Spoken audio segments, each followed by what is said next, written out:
चलिए question number 121 देखते हैं। क्वेश्चन नंबर 21 जो 121 है वो कहता है कि विधि समुदाय विशेष की भाषा तथा आचार की भांति अपना रूप स्वयं ग्रहण करती है और स्वयं को परिस्थितियों के अनुकूल बनाकर विकसित होती रहती है। उक्त विचार किस विधि शास्त्री के हैं आपको बताना है। हिबेट, हीगल, कोहलर या ह्यूगो। तो ये विचार जो हैं वास्तव में ह्यूगो के हैं। ह्यूगो कहते हैं कि विधि समुदाय विशेष की भाषा तथा आचार की भांति अपना रूप स्वयं ग्रहण करती है, यानी वो अपने रूप को खुद ले लेती है और स्वयं को परिस्थितियों के अनुकूल बनाकर विकसित होती रहती है। यानी परिस्थितियों के अनुसार फिर जो विधि है वो लगातार परिस्थितियों के अनुकूल होकर खुद का विकास करती रहती है, विकसित होती रहती है। ये कहना है ह्यूगो का। ऑप्शन नंबर डी इस क्वेश्चन का राइट आंसर हो जाता है। चलिए, और हाँ एक बात और मैं आपको बता दूं, आपसे पूछा भी जा सकता है कि ह्यूगो किस विचारधारा के समर्थक थे। तो आप याद रखेंगे वो ऐतिहासिक विचारधारा के समर्थक थे। अब अगले क्वेश्चन पर चलते हैं। विधि समाज के जीवन की स्थितियों की गारंटी है जो राज्य की बाध्यता की शक्ति द्वारा सुनिश्चित होती है। ये कथन किसका है। ड्यूगिट, रॉस्कोपाउंड, इहरिंग या कॉम्टे। तो ये जो है इहरिंग का कथन है। इहरिंग ने कहा है कि विधि समाज के जीवन की स्थितियों की गारंटी है जो राज्य की बाध्यता की शक्ति द्वारा सुनिश्चित होती है। चलिए अगले क्वेश्चन पर चलते हैं। समाज शास्त्रीय अध्ययन को विज्ञान के रूप में परिभाषित करने वाले प्रथम व्यक्ति कौन थे। Option A Bentham, B Ehrlich, C Comte या डी पाउंड। इसका सही आंसर है पाउंड भी नहीं होगा, इयरलिंग भी नहीं होगा, बेंथम भी नहीं होगा, कॉम्टे इसका राइट आंसर हो जाता है। यानी ऑप्शन नंबर सी इस क्वेश्चन का सही आंसर है। काम्टे जो है समाजशास्त्रीय अध्ययन को विज्ञान के रूप में परिभाषित करने वाले पहले व्यक्ति थे, प्रथम व्यक्ति थे। काम्टे की रीति को वैज्ञानिक प्रमाणवाद कहा जाता है। क्वेश्चन ऐसे भी पूछा जा सकता है कि वैज्ञानिक प्रमाणवाद किसकी रीति को कहा जाता है। तो काम्टे की रीति को वैज्ञानिक प्रमाणवाद कहा जाता है। अगले क्वेश्चन पर चलते हैं। निम्न आलोचना किस विधि शास्त्री की है ये बताना है। इहरलिच ने जिस तरह समाज के अध्ययन का प्रस्ताव किया है यह विधि के महत्व को डुबो देगा और विधि शास्त्र को एक विषय के रूप में मृत्यु की ओर अग्रसारित करेगा।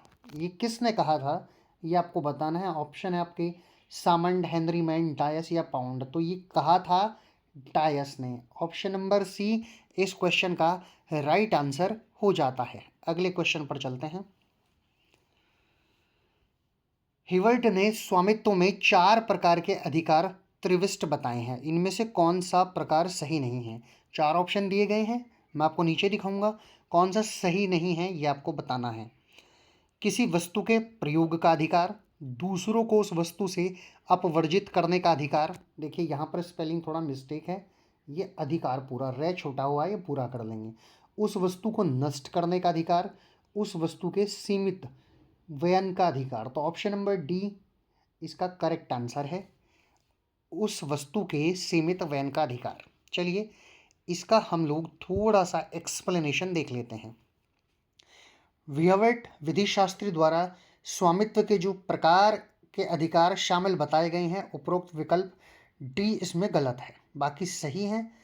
उस वस्तु के सीमित वयन का अधिकार नहीं है बल्कि उस वस्तु के वयन का अधिकार होता है। यानी कि ऑप्शन नंबर डी सीमित वयन का अधिकार ये गलत है क्योंकि इसके स्थान पर वस्तु के वयन का अधिकार होता है, सीमित शब्द नहीं है।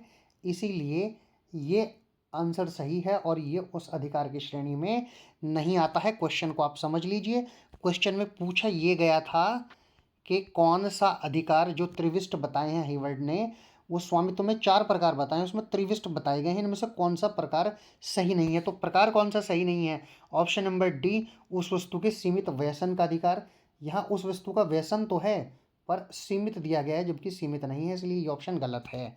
अगर सीमित हटा दिया जाता तो ये ऑप्शन भी सही होता। ये अधिकारों में नहीं आता है, इसलिए ये आंसर डी इसका सही है। चलिए आगे चलते हैं। नीचे निम्नलिखित पुस्तकें और उनके सामने उनके लेखक का उल्लेख किया गया है, इनमें कौन सा सुमेल सही है ये बताना है। कौन किसकी पुस्तक है। Reflection on the revolution in France, Edmund work, concept of law Hart, the limits of jurisprudence defined Austin, the province of jurisprudence determined Bentham। जब मैंने आपको jurisprudence पढ़ाना शुरू किया था तो इन किताबों के बारे में मैंने हर सवाल में आपको समझाया था कि आप किताब और उनके लेखकों के नाम याद कर लीजिए, क्योंकि यहाँ से काफ़ी सवाल बनते हैं। ये ऐसा ही सवाल है। सुमेल सही कौन सा है, कौन सी किताब किसने लिखी है? ए सी सही है, बी डी सही है, ए बी सही है, या फिर सी डी सही है, ये आपको बताना है। इसका सही आंसर है ऑप्शन नंबर सी। सी में क्या दिया गया है? ए और बी सही है, यानी reflection on the revolution in France Edmund work की है। और दूसरी किताब इसमें जो बताई गई है जो सही है वो है बी, यानी कि कॉन्सेप्ट ऑफ लॉ, ये हार्ट की पुस्तक है। स्क्रीन को थोड़ा ठीक कर लेते हैं, यानी पहली वाली और दूसरी वाली ये दो बुक्स जो हैं ये बिल्कुल सही हैं, ए और बी। चलिए अब इसका एक्सप्लेनेशन देखना बहुत ज़रूरी है, यहाँ किताबों का हमें पता चल जाएगा। इन किताबों को आप ठीक कर लीजिएगा, लिख लीजिएगा, नोट डाउन कर लीजिएगा। किताबें हैं reflection on the revolution in France, ये एडमंड वर्क की है। कॉन्सेप्ट ऑफ लॉ ये हार्ट की ही है। The limits of jurisprudence defined ये बेंथम की है। The province of jurisprudence determined ये ऑस्टिन की बुक है। तो इन चारों को आप याद रख लीजिएगा। इस क्वेश्चन से आपके 4 क्वेश्चन सही हो जाते हैं। अगले सवाल पर चलते हैं। सेवनी के अतिरिक्त निम्न में से कौन से विधि शास्त्रियों का समूह ऐतिहासिक विचारधारा का प्रतिनिधित्व करता है?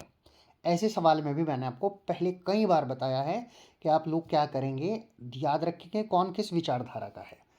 इसमें सही आंसर ऑप्शन नंबर सी है, हर्डर, विको और पुश्ता।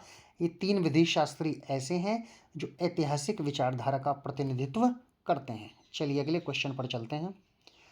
निर्णय विधि की स्थिति खदान में मिलने वाले स्वर्ण कणों जैसी है, जिन्हें पाने के लिए टनों बेकार पदार्थों को हटाना आवश्यक होता है, जबकि विधान द्वारा निर्मित विधि राज्य द्वारा ढाले गए असली सिक्के के समान है, जिसे तुरंत उपयोग में लाया जा सकता है। ये कथन किस विधि शास्त्री का है? Option A Dicey, B Keeton, C Salmond या डी पैटन। तो इसका सही आंसर ऑप्शन नंबर सी है, सामंड इसके जो हैं सही आंसर है। और ये विश्लेषणात्मक विचारधारा के समर्थक थे जो सामंड थे। तो ये जो कथन है ये सामंड का कथन है। आगे चलते हैं। वैधानिक एवं बंधनकारी प्रभाव रखने के लिए आवश्यक है कि रूढ़ि इतनी प्राचीन हो कि मनुष्य की स्मृति उसके विपरीत न जा सके। ये विचार किस विधि शास्त्री का है? ये ब्लैकस्टोन की कही गई बात है। ऑप्शन नंबर डी इस क्वेश्चन में आप देख सकते हैं, डी इसका राइट आंसर है। और ब्लैकस्टोन की बात की जाए तो विश्लेषणात्मक शाखा के वो समर्थक बताए जाते हैं। चलिए आगे चलते हैं, अगला क्वेश्चन देखते हैं। रूढ़ि आचरण की वह प्रणाली है जिसका सामान्यतः पालन किया जाता है।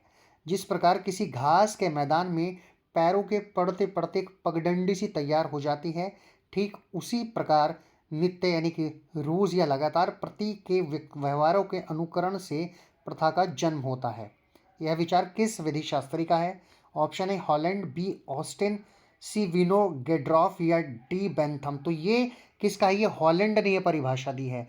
ऑप्शन नंबर ए इस क्वेश्चन का राइट आंसर हो जाता है। ऑप्शन नंबर ए आप याद रखेंगे सही आंसर है।